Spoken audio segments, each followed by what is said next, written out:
A aura é a base do melhor sistema de poder em todos os animes e mangás. Em Hunter x Hunter a gente aprende que ela é a energia de vida dos personagens, e a capacidade de controlar e dominar ela se chama Nen.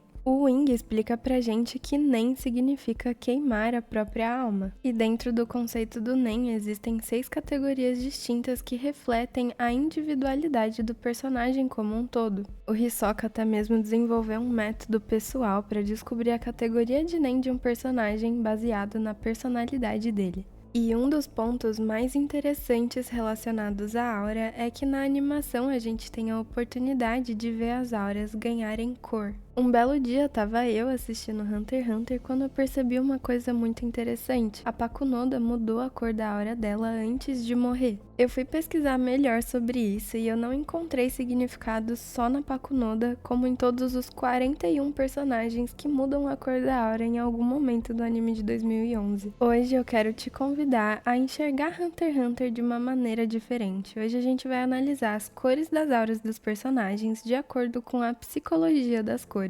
A psicologia das cores é uma área que estuda como as cores influenciam nos nossos sentimentos e nas nossas emoções. Acho que o melhor exemplo que eu posso citar aqui é o filme Divertidamente, que reflete a raiva em vermelho, a alegria em amarelo e o azul em tristeza. Mas as cores não têm só uma face. O amarelo, por exemplo, pode representar tanto otimismo e alegria, quanto obsessão e até mesmo traição. E aqui em Hunter x Hunter isso vai ficar muito nítido. Eu sou a Marie, você tá no Hunter Talk e hoje você vai entender os sentimentos mais profundos dos personagens de Hunter x Hunter. Vamos começar então pelo Gon. As primeiras variações de cores que a gente vê no Gon é o amarelo quando ele desenvolve o Jajanken dele. E aqui vai estar representando a natureza da habilidade, é uma habilidade que demanda energia. E o amarelo representa muito energia porque é a mesma cor da luz do sol. O sol é uma fonte de calor, vida e energia e também é muito relacionado ao otimismo porque a luz do sol libera serotonina no nosso corpo e traz essa sensação de bem-estar. Por isso que o amarelo é muito ligado à alegria e otimismo. E é muito legal que combina muito com o personagem, que é um personagem super otimista e alegre. Depois de um tempo, o Gon consegue concentrar tanto a aura na mão dele que fica até em tons laranjas.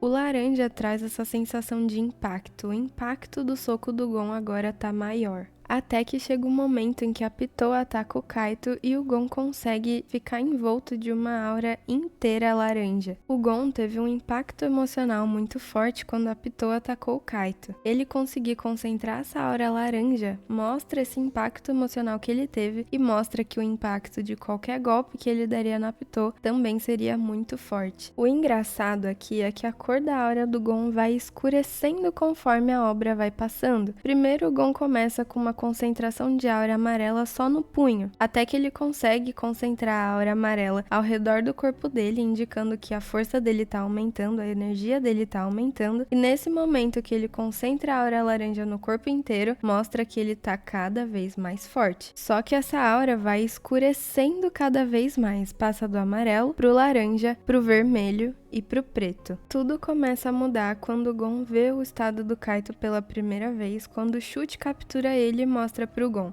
E as emoções mais negativas que ele já sentiu na vida dele começaram a surgir. Quando ele se reencontra com a Pitou, ele já aparece com a aura preta. E essa aura preta não indica pra gente a raiva, não. O preto é muito usado para refletir elegância, né, e sofisticação no mundo atual, mas ele também representa emoções negativas, como o remorso, a tristeza, a destruição, o caos. E o preto também representa o medo. Ou vai me dizer que você não tinha medo de escuro quando você era criança. E aqui, nesse momento, o Gon vai estar sentindo todo o remorso de não ser forte o suficiente e deixar o Kaito nessa situação. Aqui, ele ainda tá tentando decidir se a culpa é dele ou é da Pitou. Aqui, ele não tá lidando só com a tragédia que aconteceu com o Kaito, ele tá lidando com a culpa que ele sente por ter deixado o Kaito nessa situação. Na cabeça dele, ele não ser forte o suficiente pra ajudar o Kaito ali, fez o Kaito chegar naquele estado. E isso aqui é muito interessante, ele tá descontando a raiva que ele tem sobre si mesmo em cima da Pitou. E aqui a gente tem uma reflexão importante sobre a dor de ser fraco. Mas por mais explosivo que ele parecesse estar naquele momento, ele ainda estava se contendo, porque ele ainda tinha esperanças de que a Pitou pudesse consertar o Kaito. Mas depois que ele leva a Pitou até onde o Kaito tava e a Pitou diz pra ele que o Kaito não tem mais jeito, ele começa a variar de uma maneira muito interessante só dentro da cabeça dele. Ele repete com uma voz triste, a culpa é minha, e com uma voz cheia de raiva, a culpa é dela. E ele fica nessa por um tempinho, a culpa é minha, não, a culpa é dela. Aí ele decide que a culpa é da Pitou. E ele começa a aparecer com uma aura preta e vermelha. O vermelho aqui sim vai estar representando a raiva. O vermelho representa raiva, força, mas também é uma cor muito carnal. O vermelho lembra várias coisas do corpo humano, inclusive o sangue. E por conta disso pode estar mostrando pra gente a evolução carnal mesmo do Gon, que o Gon tá evoluindo fisicamente. Então, conforme o Gon tá se transformando ali, ele continua com essa aura preta e vermelha. A Pitou vê nele uma ameaça contra o rei e tenta atacar ele, mas daí o Gon some da frente dela e aparece na porta do lugar onde eles estavam, só que agora com uma aura amarela. O amarelo também representa a evolução. Quando uma fruta, por exemplo, quando amadurece, ela passa do verde mais pro amarelado. Depois que aconteceu tudo isso, o Gon foi parar no hospital, só que no hospital ele ainda estava com os resquícios de aura preta saindo dele. E nesse momento essa aura tem uma reflexão muito interessante, porque o Gon, ele concluiu o objetivo dele, que era se vingar da Pitou, mas ele ainda tá com essa aura preta porque ele continua sentindo o remorso de tudo o que aconteceu. Ele pode ter se vingado da Pitou, mas isso não traz o Kaito de volta. Mesmo ele tendo feito tudo isso, ainda não resolve o problema dele, ele ainda continua sentindo todo o remorso que ele sentia antes. Quando a Nanika vai lá salvar o Gon, é interessante que a aura preta sai só de fora do hospital, mas por dentro tem a aura branca de cura da Nanika. Essa aura preta não é da Nanika, é só do Gon mesmo, é como se ela estivesse tirando tudo que tem de ruim ali do Gon. E aquela fumacinha preta que aparece ao redor da Nanika quando ela aparece no corpo da Alluka, muito provavelmente não é aura, e sim o gás da forma de vida gasosa Ai, que é uma calamidade do continente negro que a gente acredita que tá possuindo o corpo da Alluka. Quando acontece essa explosão de aura da Nanika curando o Gon, o Illumi tá observando bem de longe e começa a aparecer uma aura preta ao redor dele. Essa aura preta tá escancarando a vontade do Illumi de possuir o poder da Alluka. E a aura dele se apresenta nessa cor nesse momento porque as intenções dele não são nem um pouco boas quando ele pensa em dominar o poder da Alluka, porque ele só quer causar caos e destruição no mundo usando isso. O próprio Hatsu do Illumi, que são as agulhas que controlam as pessoas, já são de um teor muito destrutivo, tanto para as pessoas quanto para o ambiente que ele vai estar mandando essas pessoas. Quando o Illumi mostra as agulhas dele pro Hisoka, as agulhas estão com uma aura roxa, o que já representa muito dessa habilidade dele e do próprio personagem em si. A cor roxa era muito usada pela realeza antigamente e transmite até hoje essa ideia de domínio e poder, exatamente o que essa habilidade do Illumi faz com as pessoas. Ela exerce poder e domínio total nas pessoas que ele usa essas agulhas. Essa cor roxa representa muito bem não só a habilidade do Illumi de manipular e controlar as pessoas, como representa muito bem o próprio Illumi em si, já que essa é uma vontade genuína dele. A gente vê ele dominando várias pessoas ao longo da obra, inclusive, claro, o Killua. E sempre que ele aparece tentando dominar o Killua, ele aparece com uma cor arroxeada na tela. E isso abre as portas pra gente entender como o roxo representa a malícia no mundo de Hunter x Hunter. O roxo é uma mistura entre azul e vermelho, uma cor fria e uma cor quente. Forma uma combinação meio proibida e misteriosa aos nossos olhos. Eu posso até puxar aqui em Jujutsu Kaisen quando o Gojo junta o azul e o vermelho formando o roxo, e aqui vai representar muito o poder dele. O roxo representa domínio e poder por conta da realeza, e quando o Gojo tá usando o roxo, é o máximo nível de poder que ele consegue atingir. Inclusive, a introdução do Nen já começa mostrando o roxo associado à malícia e intenção intenções hostis. Quando o Wing exemplifica o Nen pro Gon e pro Killua, ele avisa: eu vou mostrar pra vocês o meu Nen hostil, e aparece uma representação com aura roxa e preta. O roxo indicando esse domínio, esse poder, essa malícia, e o preto indicando o medo, a possível fatalidade. E antes disso a gente vê o Hisoka com essas mesmíssimas cores de aura tentando impedir o Gon e o Killua de subir pro andar 200 da Torre Celestial. O Hisoka é um personagem que tá sempre sendo representado em cores arroxeadas e até rosa. E eu não tô falando só da Bandicam dele, eu tô falando do personagem em si, porque ele se acha o mais forte, ele exerce o domínio e o poder em qualquer lugar que ele aparece. Quando o Hisoka tá lutando contra o Gon na Torre Celestial, ele fala: não me decepcione, Gon. E nesse momento ele aparece com uma aura roxa. Aqui ele tá sim com uma malícia pra cima do Gon, mas não é essa que todo mundo pensa. Pensa aqui comigo em tudo que a gente já viu sobre o Hisoka. Qual que é o desejo dele? O Hisoka gosta de destruir o potencial das pessoas. Ele enxerga alguém com um potencial evolutivo grande, derrota essa pessoa uma vez, depois essa pessoa vai ficar com ódio dele durante um bom tempo e vai treinar pra tentar ficar tão forte quanto ele. E aí essa pessoa vai pedir uma revanche contra ele depois, e é aí que ele vem pra derrotar essa pessoa de vez. Esse é o verdadeiro desejo do Hisoka. Ele gosta de chegar lá e falar que os esforços dessa pessoa foram completamente inúteis. E é exatamente isso que ele tá fazendo com o Gon nesse exato momento. Quando ele diz: não me decepcione, Gon, ele tá querendo dizer pro Gon dar tudo de si nessa luta, porque ele sabe que ele vai derrotar o Gon e vai acabar com os esforços do Gon naquele mesmo momento. A verdadeira malícia do Hisoka é a vontade de destruir e obliterar pessoas que ele acha que tem potencial. E uma das frases que eu acho mais bonitas de Hunter x Hunter tá justamente nessa luta, quando o Gon realmente perde pro Hisoka e vê o Hisoka deixando a arena. E nesse momento ele olha pro Hisoka e fala: tão distante, mas não fora do meu alcance. Já a Bandicam do Hisoka tem uma cor rosa, e essa cor rosa é muito legal porque representa muito bem a infantilidade dessa habilidade. O Hisoka já disse pra gente que a habilidade dele foi inspirada em um chiclete que ele comia quando ele era criança, que se chamava justamente Bandicam. E o engraçado aqui é que esse rosa também reflete feminilidade. E feminilidade a gente não pode negar que é uma coisa que o Hisoka tem de sobra. Tanto é que não tem uma cor mais legal pra representar o Hisoka quanto o roxo, quando ele aparece com o roxo, porque realmente o Hisoka é um personagem ambíguo. Como eu expliquei, o roxo é uma mistura de azul e vermelho, e essas duas cores são cores que não deveriam estar juntas, reflete muito o mistério, a ambiguidade, e o Hisoka é um personagem muito ambíguo. Ele varia entre o masculino e a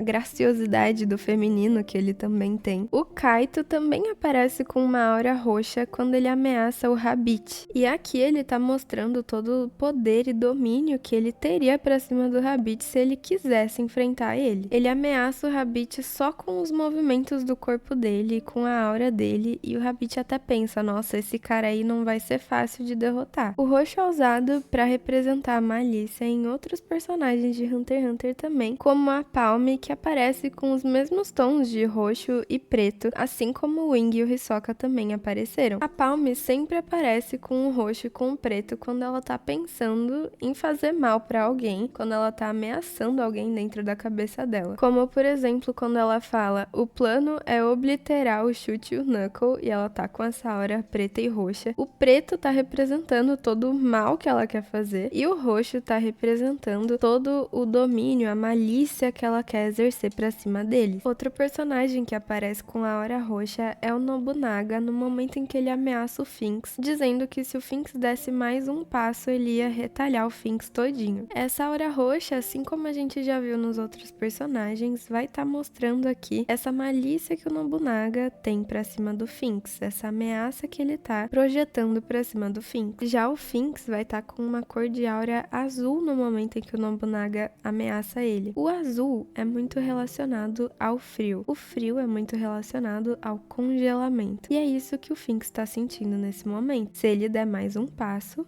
o Nobunaga vai retalhar ele. Mas o azul também é muito relacionado à racionalidade e ao cálculo também. Quem nunca teve um livro de matemática azul? Então o azul aqui é a cor perfeita para representar os sentimentos do Finks. Ele tá congelado porque ele não pode dar mais nenhum passo, mas ele também tá racionalizando muito bem quais são os próximos passos que ele vai dar depois dessa ameaça do Nobunaga. Quem também aparece com uma cor de aura roxa e preta é a Pitou no momento em que ela nasce. E a Pitou tem um desenvolvimento muito interessante ao longo da história dela, porque no início, assim que ela nasce, ela parece ser um pouco mais psicopata, mas na verdade o que melhor descreve a Pitou aqui é a curiosidade. A Pitou já nasce fazendo várias perguntas, lendo vários livros e pesquisando de maneiras nem um pouco empáticas, mas acima de tudo, a maior curiosidade que ela tem é qual é a verdadeira força dela. E a maneira que ela encontrou para medir a força dela foi encontrando um adversário forte, e ela foi encontrar justamente o Kaito. No momento em que ela encontra o Kaito e ataca ele, ela olha pro Gon e pro Killua com uma aura vermelha e preta, que inclusive escreve malícia. E o engraçado aqui é que não tem a cor roxa direto na aura dela, só mesmo numa coloração de fundo de toda a cena. Depois que ela derrota o Kaito, ela sente uma vontade de lutar contra ele de novo, ela sente saudades do Kaito quando ainda era vivo, e ela procurava uma maneira de fazer ele voltar ao normal. E durante essa vontade, surge uma aura preta e roxa formando o Dr. Blythe. Essa coloração roxa e preta da aura da Pitou vão representar a mesma coisa desde quando ela nasce até agora quando ela cria a habilidade dela, a Dr. Blythe. O roxo vai estar representando aqui a malícia sim, mas principalmente o mistério, porque a Pitou é um mistério para ela mesma. Ela mesma sente essa curiosidade de saber qual é a verdadeira força dela. Agora, o preto da aura da Pitou mostra pra gente todas as maldades que ela é capaz de fazer para conseguir descobrir a verdadeira força dela. Então o preto misturado com o roxo mostra a curiosidade com a maldade. Já o preto misturado com o vermelho mostra a maldade junto com a força em si. A partir do primeiro momento que a Pitou mostra uma aura vermelha, significa que ela já tá descobrindo a verdadeira força dela. Só que depois que ela tenta consertar o Kaito, ela viu que não deu certo, o que levou ela a criar a outra habilidade dela que chama Terpíscora, que é uma habilidade que controla as pessoas como se fossem fantoches. E olha só que interessante, a partir do momento em que a Pitou cria o Terpíscora dela, ela deixa completamente de usar a aura roxa, uma aura que simbolizava antes o mistério que ela sentia sobre ela mesma. E agora ela só apresenta a aura vermelha, que mostra pra gente que ela realmente encontrou a verdadeira força dela. Um personagem que tem uma mistura muito louca de cores é o Phaeton. O Phaeton tem uma habilidade que se chama Rising Sun, e ela é desencadeada quando um inimigo machuca o Phaeton e o Phaeton fica irritado com esse inimigo. O Phaeton começa a falar umas frases de efeito, tipo sua escrota, ponha-se no seu lugar, e aí começa a surgir uma mistura de cor de auras muito louca, que é azul, vermelho e preto. O vermelho aqui vai estar representando a mesma coisa de sempre, a raiva, a força e o perigo. O preto também, o preto vai estar indicando a possível fatalidade, a destruição e o ódio profundo que ele tá sentindo. Agora, o que esse azul tá fazendo aí? O azul é uma cor fria que não tem nada a ver com o preto e com o vermelho na situação que a gente tá nesse momento. Eu confesso que eu quebrei um pouquinho a cabeça para entender por que esse azul tá ali naquele momento. Mas eu entendi que é porque o Phaeton, na verdade, é um personagem muito contido. Nesse momento que o azul aparece, ele tá tentando se conter. Ele mesmo sendo bem expressivo quando ele mostra o Rising Sun dele, ele ainda é um personagem bem introvertido. E o azul combina com pessoas introvertidas, calmas, frias e calculistas, que é exatamente o que o Phaeton é. Então, o Phaeton não é um personagem impulsivo mesmo quando ele tá com raiva. Até a maneira que ele fala essas frases de efeito do Rising Sun é de uma maneira mais fria. Mas o engraçado dessa situação é que quando a aura azul desaparece, o Phaeton começa a ficar realmente histérico. Ele tira completamente a contenção que ele tinha até o momento e começa a dar umas risadas meio histéricas ali. demonstrando a completa satisfação que ele tem de ver o inimigo dele sofrendo. O Yuppie é um dos personagens mais legais de se acompanhar a evolução. Durante a luta principal entre as quimeras e os humanos, o Yuppie fica extremamente irado e irritado por conta do chute do Knuckle, porque eles não estavam deixando o Yuppie chegar logo até o rei. Ele começa a gritar: "Qual que é o problema de vocês?" E começa a crescer o corpo dele de uma maneira completamente descontrolada. E nesse momento a gente tem um dos primeiros indícios visuais da raiva dele em forma de aura. Ele tem umas espécies de raios vermelhos circulando o corpo dele. Nessa parte, o narrador fala que a manifestação do mal claramente buscava destruir. E aí o Yuppie tem a primeira explosão de raiva dele. Essa explosão se dá em forma de uma aura amarela saindo descontroladamente do corpo dele. E depois que ele tem essa explosão de raiva, ele sente um vazio indescritível, literalmente igual o Kurapika. Essa explosão de aura amarela representa pra gente só essa liberação massiva de energia que tá saindo do Yuppie. Mas esse vazio que ele sente é porque ele não consegue canalizar direito essa raiva dele. Ele não sabe pra onde que ele vai jogar essa raiva. Como o próprio narrador fala, o Yuppie sentiu um prazer em destruir tudo que estava ao redor dele. Mas ele sentiu um vazio porque ele não estava usando isso para um bem maior. Ele estava usando isso para prazer próprio. E para ajudar ele a lidar com as próprias emoções, ele racionalizou que isso poderia ser usado em benefício ao rei. Então ele aprendeu a lidar com as emoções dele. Depois que ele pensou no rei, ele encontrou uma maneira de canalizar a raiva dele. E essa forma de canalizar a raiva dele era descontando nos inimigos que estavam invadindo o palácio e estavam, de certa forma, prejudicando o rei. Basicamente, o que acontece aqui é, por exemplo, você é traído pela sua namorada e você vai descontar essa raiva na academia.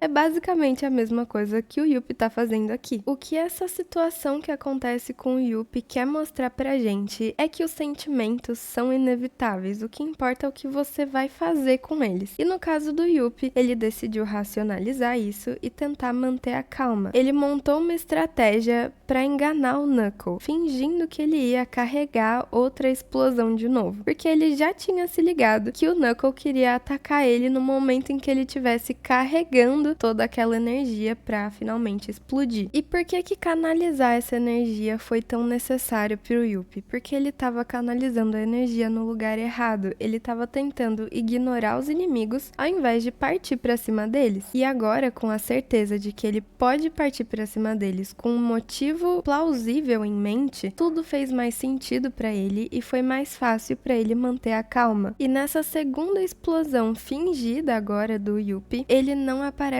com uma explosão amarela, agora ele carrega só com aura vermelha, porque agora tá mais controlado. Ele tá controlando a energia dele e não só soltando deliberadamente como se não fosse nada. E quase que o plano do Yuppie dá certo se não fosse o Killua aparecer ali no meio e salvar a vida do Knuckle, dando um choque no Yuppie e deixando o Yuppie imobilizado. O Knuckle consegue completar a vingancinha dele de dar pelo menos alguns socos no Yuppie, mas isso fez o Yuppie ficar com muito mais raiva. E agora a gente parte para a terceira explosão de raiva do Yuppie, só que agora é uma explosão real, com uma aura amarela mostrando ali mais energia saindo do corpo do Yuppie. Só que essa daqui já é mais focada. Ele basicamente explodiu para afastar todo mundo dele, porque ele começou a ficar um pouco encurralado ali. Depois dessa terceira explosão, o Yuppie tem experiência suficiente lidando com as emoções dele. Ele finalmente aprendeu que a fúria que ele sente dentro dele não é para se dispersar como ele estava fazendo antes, mas sim focar ela em algum lugar e usar ela para um bem maior. E assim que ele entende isso, ele tem uma explosão de aura vermelha e preta, e o corpo dele durante essa explosão se molda no formato da raiva dele. E agora a gente pode dizer que o Yuppie amadureceu quase que totalmente. Ele conseguiu vencer essa luta à base do controle das emoções dele. Ele conseguiu juntar expressar duas emoções muito distintas uma da outra, que é a raiva e a calma. E é daí que vem uma frase icônica do Yuppie, que é quando ele fala: mantenha a calma e se deixe enfurecer. Esse amadurecimento do Yuppie veio com um brinde, que é ele perder a capacidade de enxergar as coisas de maneira tão simples como ele enxergava antes. Antes ele pensava, é só eu derrotar meu inimigo. Mas depois do amadurecimento dele, ele começou a sentir empatia pelo inimigo dele. E ele saiu dessa luta ainda em dúvida sobre essa empatia. Outro personagem que teve uma evolução linda durante essa mesma luta foi o Chute. O engraçado aqui do Chute é que ele sempre apareceu com a aura verde. Diferente dos outros personagens, ele nunca apareceu com uma aura branca. Na primeira vez que o Chute apareceu em Hunter x Hunter, ele já foi taxado como um covarde, porque ele não conseguia atacar o Gon e o Killua de jeito nenhum. Ele literalmente esperou até o último dia, a última hora possível, para conseguir lutar contra o Killua. E na luta contra o Killua, ele explica que ele não gosta de machucar as pessoas e por isso ele sempre fugia de qualquer batalha. Mas ele disse pro Killua que ele aprendeu muito observando os dois lutando contra o Knuckle, e o que ele aprendeu foi que o inimigo dele merece que ele dê toda a força dele para honrar direito o inimigo dele caso ele vença. Então a gente já começa conhecendo o Chute com uma pequena evolução. Agora pega só essa reflexão que legal. A habilidade do Chute é uma gaiola. Até aqui ela condiz muito bem com tudo que ele sempre disse, que ele não gosta de machucar as pessoas. E a gaiola não machuca ninguém, ela só prende e restringe uma pessoa. A aura do Chute é verde, e o verde, por lembrar a natureza, também lembra a liberdade. Mas olha que curioso, uma habilidade que aprisiona com uma aura que representa a liberdade. A questão aqui é que essa aura verde simboliza a vontade que o Chute tem de se libertar. A gente só vai entender isso direito na luta principal entre os humanos e as quimeras, assim que todo mundo invade o Palácio do Rei. Logo no começo, todo mundo já dá de cara com o Yuppie, mas eles são surpreendidos pelo Dragon Dive do Zeno, e todo mundo simplesmente teve a mesma preocupação. Todo mundo ficou preocupado se o Knuckle e o Meleoron foram atingidos pelo Dragon Dive, porque como eles estavam invisíveis, eles não tinham certeza se eles iam conseguir descobrir se eles morreram ou não, porque ninguém sabia se o Nen do Meleoron ia prevalecer depois de serem acertados, e eles poderiam ficar invisíveis se decompondo para sempre, sem o conhecimento de ninguém, nunca mais. E por conta disso, todo mundo deu uma leve hesitada, por umas frações de segundo só. O único personagem que sabia exatamente o que fazer era o Gon, que continuou correndo, enquanto os outros ficaram um pouco travados. Nesse momento, a gente vê o Chute com uma cara horrorizada vendo o Gon correndo atrás do Yuppie, que era para ser o adversário do Chute. E o Chute pensa, nossa Gon, esse era o meu trabalho. Mas logo em seguida o Chute abre um sorriso muito largo no rosto. Ele diz que quer mostrar o Gon para todo mundo. Ele quer mostrar que é esse o cara que salvou a vida dele. E aqui ele começa a explicar melhor todos os sentimentos dele. Ele diz que ele sempre se prendeu a vida toda dentro da própria gaiola dele, longe de qualquer perigo e de qualquer risco. Olha só que interessante, ele mesmo se prendia na própria gaiola dele, enquanto a habilidade dele aprisiona os outros. Mas depois de ver o Gon tendo a coragem que ele não tinha, um garoto com metade da idade dele e com metade da força dele, fazendo o que ele não tinha coragem de fazer, inspirou ele completamente a dar tudo de si naquela luta de novo. No começo da luta, o Chute conseguiu desferir um dano mínimo no Yuppie, que foi capturar um olhinho só do Yuppie. Mas ele começou a tomar legal nessa luta. Logo na preliminar dessa luta, o Yuppie deu uma chicotada na perna do Chute que quebrou a perna dele. Mas esse ferimento deu pra ele uma nova habilidade, a habilidade de conseguir voar. E aqui a gente tem uma das cenas mais engraçadas de Hunter x Hunter. Pra uma pessoa que não tinha liberdade nem consigo mesmo, o poder de conseguir voar foi um feito absolutamente incrível. E ele se sentiu tão foda, mas tão foda, que ele fez um tapa-olho com a própria roupa dele. E nesse momento o narrador diz que não tinha motivo nenhum pra ele fazer isso, que ele só fez isso pela sensação mesmo do momento, e eu não sei explicar o quanto quanto essa cena é extremamente engraçada. A alegria, infelizmente, vai durar pouco porque o chute é completamente sobrepujado e humilhado durante essa luta. Mas o que importa aqui não é vencer ou não, é ele conseguir ter dado tudo de si e sabia que a derrota dele era completa mesmo, que não era por falta de se dedicar, que só não foi dessa vez mesmo. E sobrou pra ele todo o aprendizado que ele podia ter durante essa luta, que foi literalmente o maior aprendizado que ele teve na vida dele. Outro ponto interessante é que o verde, por lembrar a natureza, também simboliza o crescimento, e olha só o quanto o chute cresceu durante toda essa experiência. Outro personagem que também usa a aura verde e também tem esse mesmo simbolismo de crescimento é o Castro, só que nesse caso é a forma errada de crescer na vida. O rolê do Castro é que ele foi derrotado pelo Hisoka 2 anos atrás do arco da Torre Celestial e voltou 2 anos depois como um novo homem, buscando a revanche que ele tanto queria contra o Hisoka. Ele falou todo orgulhoso: eu não sou o mesmo de 2 anos atrás. Ele deu entrevista e tava super confiante de que dessa vez ele ia conseguir derrotar o Hisoka. Ele apareceu com 2 habilidades, com o Double, que é a capacidade dele de fazer um clone dele mesmo, e já começa errado por aqui porque o Castro é um fortificador e usar o Double demanda manipulação e conjuração que estão bem distantes da categoria original dele. E com o punho mandíbula de tigre, que é uma habilidade que consegue cortar coisas muito duras, como por exemplo uma árvore, então facilmente cortaria uma pessoa. E é essa habilidade, punho mandíbula de tigre, que tem a aura verde concentrada só na mão dele quando ele usa essa habilidade. Olha só que interessante, o verde também simboliza a obsessão. O verde lembra a natureza, que lembra as plantas, que lembra o crescimento. Só que também lembra o crescimento desenfreado de algumas plantas, como as pragas e principalmente como as trepadeiras. Essas plantas trepadeiras vão crescendo em cima de outras coisas, como muros e até outras plantas. Só que elas vão matando tudo ao redor delas. Ela pode matar as plantas que ela tá crescendo em cima e também com o tempo pode derrubar até os muros se ela se pregar em algum, matando assim ela mesma. Sim, eu tô comparando o Castro com uma trepadeira. Mas olha só como faz sentido. O Castro cresceu tanto a ponto de matar ele mesmo, assim como as trepadeiras fazem. Ele confiou tanto nessa habilidade dele que ele esqueceu de outras coisas que são importantes em uma luta também, como preparar a própria mentalidade pro adversário, por exemplo, porque o Hisoka ganhou do Castro pela mente. O Hisoka nunca levou essa luta a sério, mesmo com o Castro pedindo pra ele ser sério, o Hisoka falou que ele ia ser sério quando ele precisasse ser, e ficou brincando com o Castro a luta inteira, e acabou desestabilizando tanto o Castro que conseguiu pegar ele em um golpe que era muito fácil de desviar, mas o Castro não conseguiu. E no final, essa obsessão que o Castro tinha pelo Hisoka, junto com o crescimento errado que ele teve, levou ele a uma derrota definitiva agora. Mas olha só que interessante, enquanto o Castro estava vivo, o Killua ficou um pouco curioso e foi ver se o Castro era tudo isso mesmo. Ele foi espiar o Castro lá no quarto dele e foi surpreendido pela habilidade Double do Castro e teve uma pequena conversinha com ele, onde o Castro disse pro Killua que a aura do Killua mostrava que ele queria lutar, e o Killua aparece com uma aura verde nesse momento. Aqui foi outro ponto que me travou um pouco nessa pesquisa, porque o que o verde tem a ver com vontade de lutar? E o pior é que tem tudo a ver. Agora o Killua tá pela segunda vez na Torre Celestial, e agora ele tá se redescobrindo. Agora ele não tá lá mais em um treinamento como assassino, ele tá lá pra buscar a própria força dele, porque agora ele tá aprendendo Nen, e essa aura verde simboliza a vontade do Killua de crescer ali dentro. No anime de 99, o Killua é representado nesse mesmo momento com uma aura laranja, o que fizeram muito bem em mudar agora no anime de 2011, porque o Killua não combina com cores quentes e impulsivas, porque o Killua não é nem um pouco impulsivo. impulsivo. O laranja remeteria sim muito bem à vontade específica de lutar, mas pro Killua não é bem assim. O Killua tem vontade de crescer de uma forma mais calculista, de uma forma mais introvertida e não tão impulsiva quanto o laranja representa. Um tempinho depois, quando o Nobunaga prende o Gon e o Killua naquela sala para mostrar eles pro Crollo, o Killua aparece com uma aura azul. Nesse momento, o Killua queria fazer alguma coisa para sair dali. Ele queria enfrentar o Nobunaga, mas ele ainda estava com as agulhas do Illumin, então ele estava sofrendo com as alucinações do Illumin, falando que ele não consegue. Ele dá uma despirocada ali, levanta gritando e aparecendo com essa aura azul. Ele tá claramente suando frio, e o azul aqui, como eu já tinha dito anteriormente, representa o congelamento do Killua. Ele estava congelado diante daquela situação, porque ele sabia que se ele se aproximasse, assim como o Finks, ele também seria retalhado. O Killua também aparece com uma aura azul em um momento bem rápido quando ele tá fugindo da Tsubone. Aqui esse azul não vai ter nada a ver com a eletricidade, porque o azul da eletricidade é só da eletricidade mesmo, mas esse azul aqui é realmente um sentimento que o Killua tem naquela hora. Basicamente ele tá fugindo da Tsubone e ele precisa pular de um penhasco pra Tsubone não alcançar ele, porque agora ela virou uma moto. Essa aura azul vai mostrar pra gente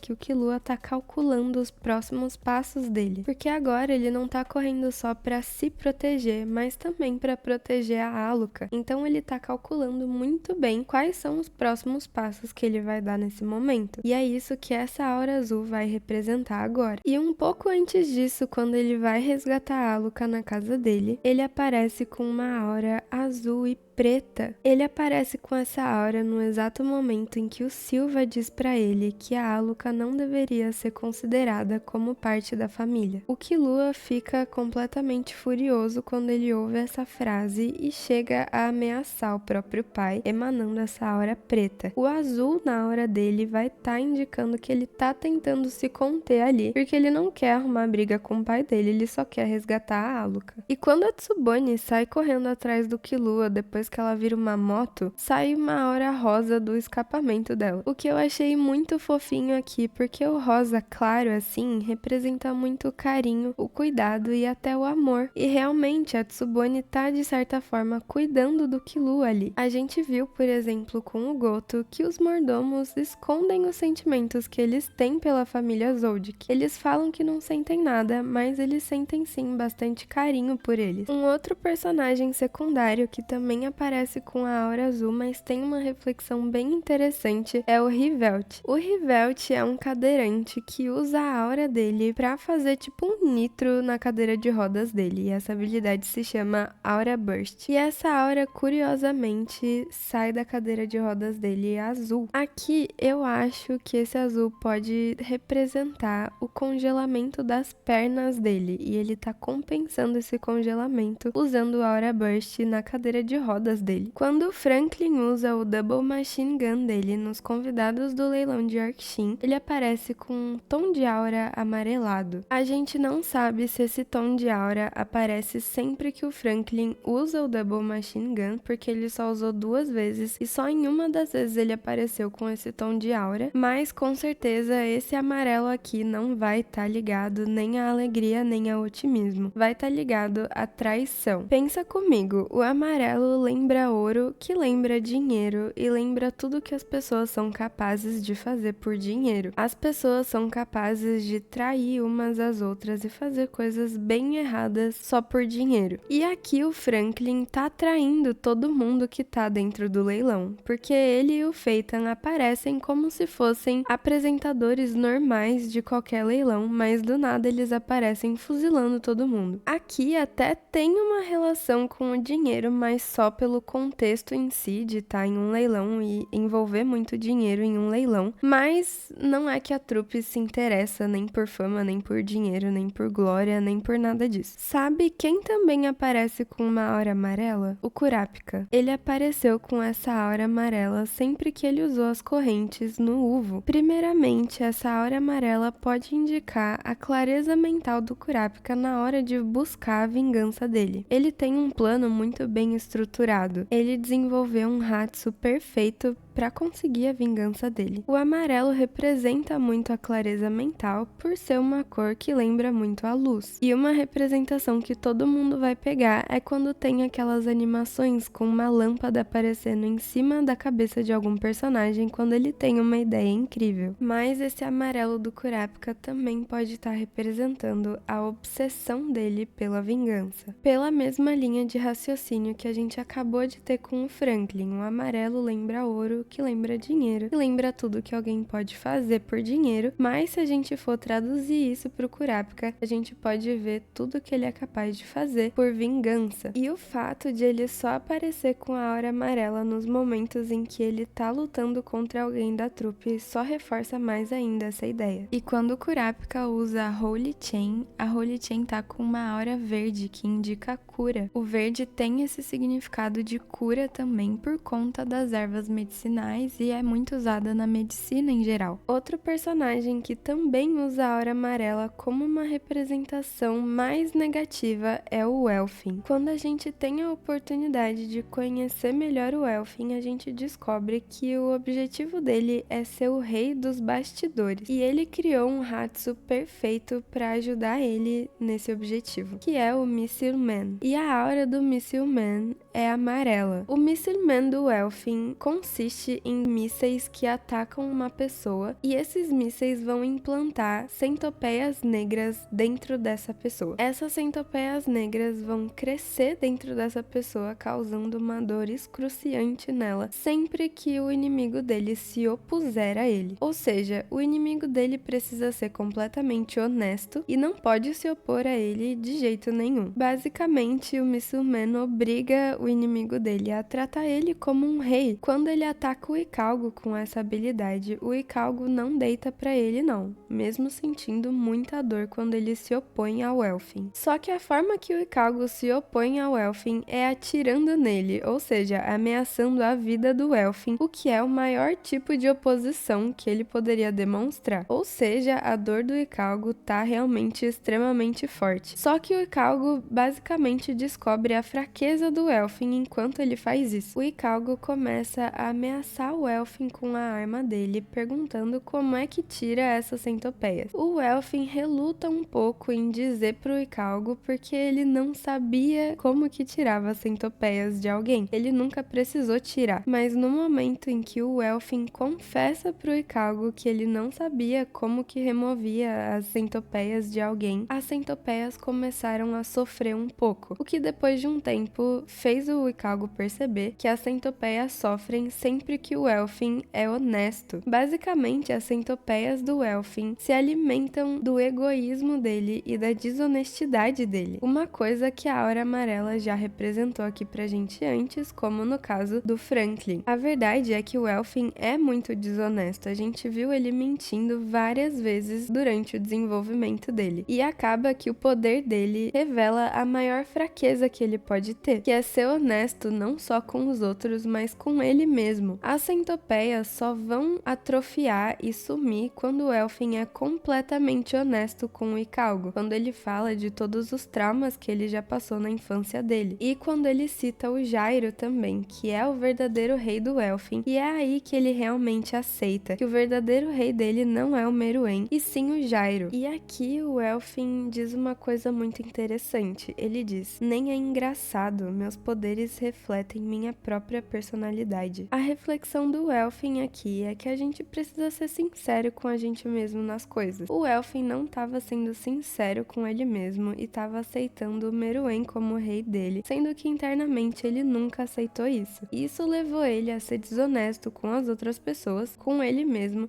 e levou ele a alimentar um ego dentro dele que era muito vazio e sem sentido. Depois de perceber isso, o Elfin tomou coragem para falar isso diretamente pro Meruem. Ele disse isso mesmo morrendo de medo, e ele tava com tanto medo que todos os pelos dele caíram do corpo dele, e ele envelheceu uns 50 anos em 1 minuto. Mas ser sincero com ele mesmo naquele momento era muito mais importante do que o medo que ele tava sentindo. Agora, uma representação de aura amarela muito boa é a do Netero. A aura amarela do Netero reflete muito bem a clareza absoluta que o Netero tem sobre todos os objetivos dele. Essa clareza mental do Netero só foi possível por meio de um treinamento muito intenso que durou 4 anos, em que todos os dias ele dava 10.000 socos por gratidão às artes marciais por terem amadurecido ele. No intervalo entre cada um desses 10.000 socos, ele parava e rezava para orar em gratidão. Ele exercitou sem parar por 4 anos o espírito dele e a gratidão dele. Isso fez ele chegar em um estado de espírito tão elevado que ele chegou a um Hatsu que chama Senguanyi de Bodhisattva. O Guanyin é um Bodhisattva que existe na vida real e é um dos mais venerados no budismo. E é o Bodhisattva da compaixão. E em algumas tradições ele tem 1000 olhos e 1000 braços,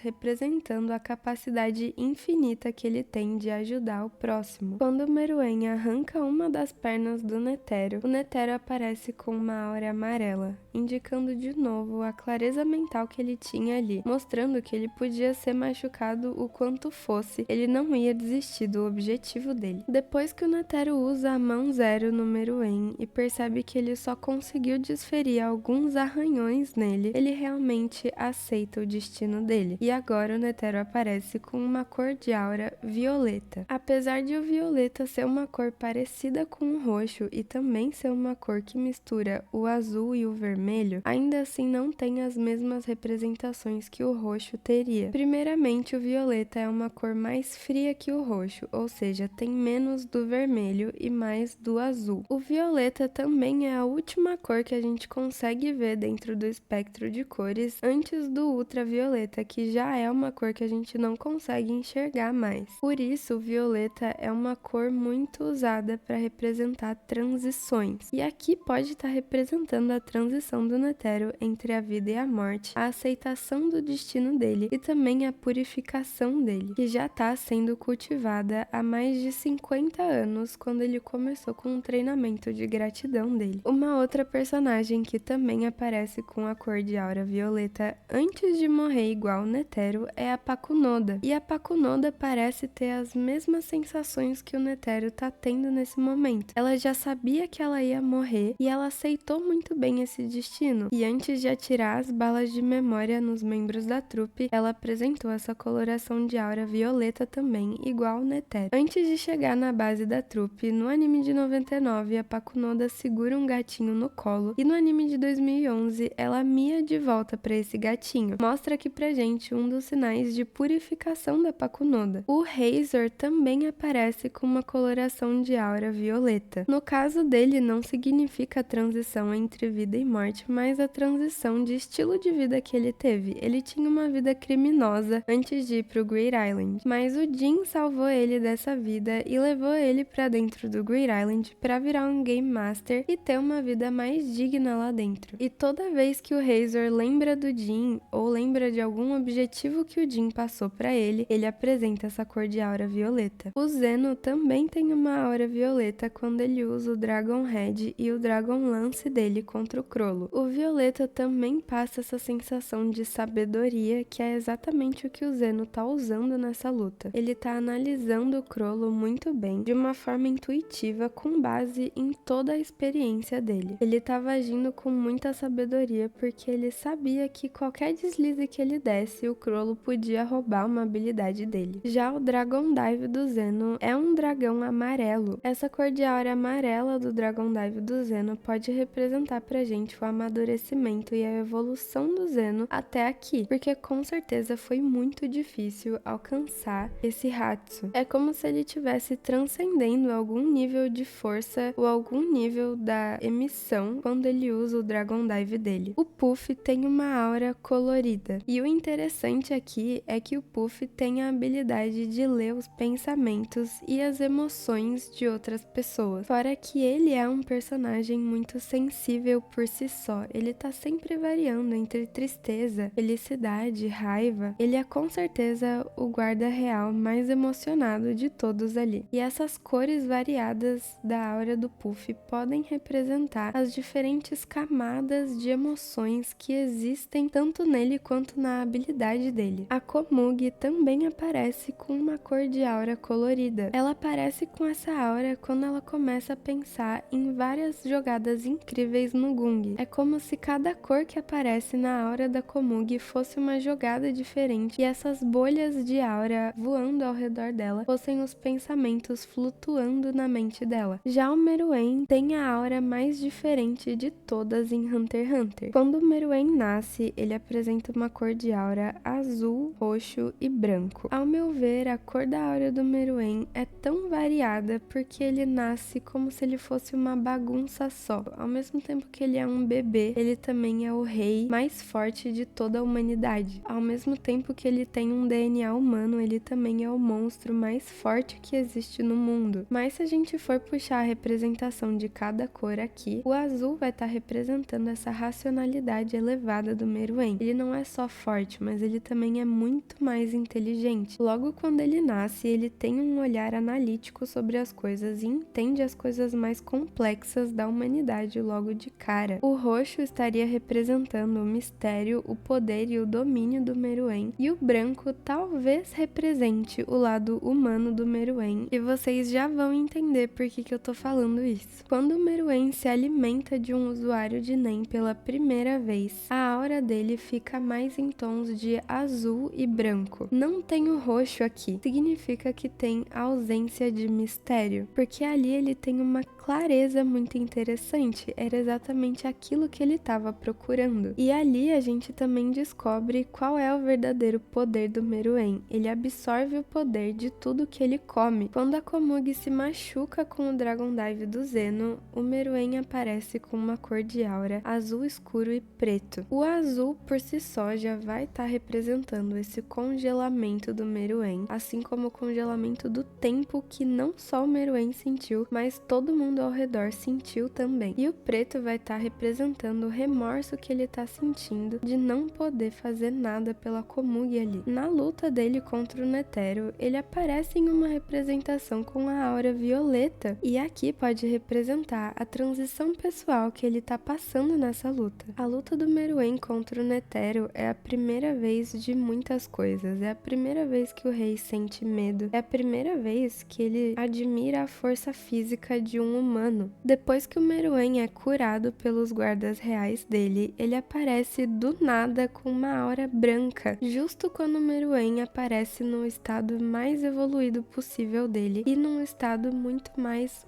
humano. Ele tá cheio de compaixão pelo Puff e pelo Yuppie, e ele também parece estar muito mais puro nesse momento. Pelo menos nesse momento, porque depois ele acaba se irritando com o Puff quando ele chega de novo lá no palácio. E ele apresenta as mesmas cores de aura que ele apresentava quando ele estava num estado mais desequilibrado, que é o azul, o roxo e o branco, mas agora vai ter um pouco de aura preta também. Essa diferença da aura preta pode representar a possível fatalidade do Puff, porque ele justamente aparece com essa coloração de aura quando ele fala: Puff, você crê que eu vá me deixar derrotar por um desses intrusos? Como se o Puff estivesse subjugando o Meruem de alguma maneira. Então, ao meu ver, quando o Meruem aparece com várias cores de aura ao mesmo tempo, são os momentos em que ele tá mais desequilibrado emocionalmente. E quando ele tem menos cores de aura, são momentos de mais clareza e equilíbrio para ele, como quando ele se alimenta de um usuário de Nen e quando ele é salvo pelos guardas reais. No mundo das auras, a gente também consegue ver representações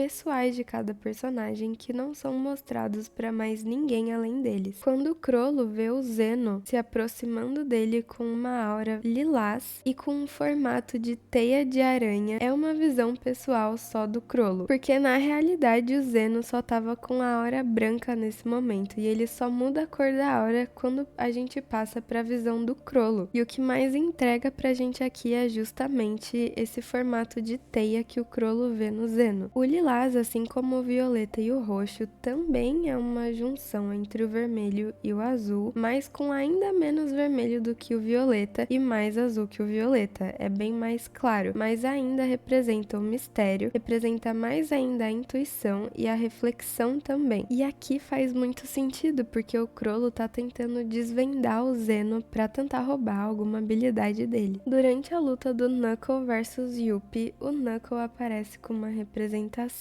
de cores vermelhas e pretas. Nesse momento ele tá com a aura branca, mas internamente ele tá sentindo essas cores. O vermelho tá mostrando muito a raiva e o desejo dele de vingar o amigo dele, o Chute, porque ele foi tratado igual lixo. E o preto tá escancarando essa vontade destrutiva que ele tá pra cima do Yuppie. A mesma coisa acontece com o Morel quando ele vê o Cheeto pela segunda vez. O Cheeto tá com uma aura branca, mas o Morel vê o Cheeto com uma aura roxa, porque ele percebe uma diferença na força do Cheeto desde a última vez que ele viu ele e enxergou o Cheeto de uma maneira mais ameaçadora. Nem sempre a cor da aura vai representar necessariamente um sentimento, mas talvez represente só a natureza da habilidade. O exemplo mais legal que a gente tem é a Neon. Quando ela usa o Lovely Ghost Rider dela, essa habilidade aparece com uma aura lilás. O lilás representa muito espiritualidade, intuição, reflexão, sinceridade e até mesmo a inocência, o que combina muito com o Lovely Ghost Rider dela. O Lovely Ghost Rider vai ler muito precisamente o futuro de outras pessoas. E o Lovely Ghost Rider é realmente uma habilidade sincera, intuitiva, reflexiva e muito inocente, porque ela não faz mal pra ninguém, na verdade ela só ajuda. O único problema é que a Neon não é nada disso que a gente citou até agora. Na verdade, ela é uma garota muito fútil, e tem dois pontos que reforçam essa ideia de que na verdade a cor do Lovely Ghost Rider só diz respeito ao Lovely Ghost Rider e não tem nada a ver com a Neon. Tem um momento que a gente consegue ver que a aura da Neon tá rosa, enquanto a aura do Lovely Ghost Rider tá lilás. E quando o Crollo rouba a habilidade da Neon e usa ela, a gente vê que o Lovely Ghost Rider permanece com a mesma cor de aura. A Neon aparecer com uma aura rosa faz todo sentido, porque o rosa representa muito a feminilidade e até mesmo a futilidade, duas coisas que a Neon é bastante. Quando a Base usa o Instant Lover dela, a vítima dela fica com uma coloração de aura rosada, mas também um pouquinho arroxeada. O roxo vai representar o domínio e o poder que a Base exerce sobre a vítima dela, e o rosa vai estar representando esse amor incondicional que a vítima dela vai ter por ela. A Bisque também usa uma coloração de aura rosa quando ela materializa a Cookie-chan. A própria Cookie-chan é uma habilidade bem feminina e aos olhos do Killua, por exemplo, é uma habilidade fútil. Eu vou ter que concordar com a Bisque de que essa é a habilidade mais útil do mundo. Quando o Voguin usa o Big Bang Impact dele, ele aparece com uma coloração de aura vermelha. E o vermelho a gente já aprendeu hoje aqui que é uma cor que representa a força e o perigo, exatamente como o Big Bang Impact é. O Voguin também aparece com uma coloração de aura no corpo inteiro quando ele sente um pouco de raiva durante a luta contra o Kurapika. O Gensuru também aparece com uma coloração de aura vermelha, só que o vermelho do Gensuru é bem mais escuro, é quase um tom de vinho. Sempre que ele vai usar a Little Flower, ele concentra essa cor de aura nas mãos, o que já indica pra gente que é uma cor de aura relacionada à habilidade dele. É uma habilidade forte e perigosa, exatamente o que o vermelho já representa pra gente. Mas assim como o Voguin, o Gensuru também aparece com essa coloração de aura no corpo inteiro quando ele sente uma certa raiva do Gon. O Puckle tem um Hatsu, que são flechas de Nen que têm habilidades diferentes. Por exemplo, a flecha vermelha pega fogo e a flecha laranja é a mais rápida. As flechas vermelhas, por pegarem fogo, são as mais perigosas, até aqui condizendo bem com a psicologia das cores. E o laranja da outra flecha dele é uma mistura entre o vermelho, que representa o perigo também, e o amarelo, que já representa mais a agilidade. O amarelo é uma cor muito rapidamente percebida pelo nosso cérebro. Por isso essa cor é muito utilizada, por exemplo, em placas de trânsito, quando indicam que a gente precisa agir rápido em alguma situação. Também é a cor do logo da Ferrari, que é um carro rápido, e também também a cor do Pikachu, que é um bichinho rápido. Então faz muito sentido que as flechas mais rápidas do Poco sejam o laranja, e mistura a agilidade do amarelo com o perigo do vermelho. Como eu tinha dito anteriormente, o amarelo também é uma cor que representa muito a energia, e é exatamente o que vai representar no caso do Finks e do Shaunark. O soco do Finks precisar de um certo tipo de carregamento indica bastante essa noção de energia,